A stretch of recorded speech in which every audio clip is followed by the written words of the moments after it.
Patay ang isang mag-ina sa Bulacan matapos umunong paluin ng tubo sa ulo.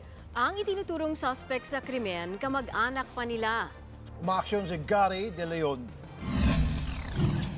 Sabay ng pinaglalamayan ni William ang kanyang misis at panganay na anak matapos ang karumal-dumal na sinapit noong Biyernes. Alas 3 daw ng madaling araw nang iwan niyang natutulog ang asawa at 3 anak para magtinda. Pero pagdating sa palengke, tinawagan siya ng misis para pauwiin. Agad siyang bumalik ng bahay, sakay ng kanyang motorsiklo. Pero 100 metro mula sa kanilang bahay, nakita niyang nakahandusay ang 13 anyos na anak na si Mary Lee. Duguan nito sa mga tama ng umuling tubo sa ulo. Basta nakita ko na lang po siya nasa gilid ng kalsada at nakadapa. Naliligo na rin po sa dugo. Hindi na siya tumuloy ng kanilang bahay para maitakbo ang anak sa ospital.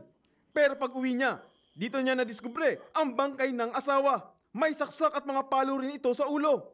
Nakaligtas naman ang 2 pa niyang anak, edad 3 at 7 taon, matapos umanong magtago. Pero bago daw tuluyang pumanaw ang anak, nabanggit nito ang isang alias Junjun.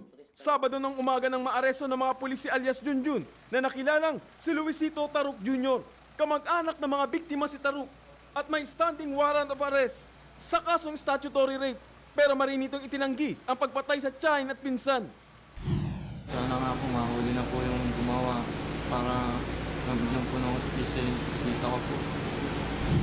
Patuloy ang investigasyon sa krimen. Umaaksyon, Gary De Leon, News 5. Be sure to come back. Use 5 everywhere. Copyright 2016.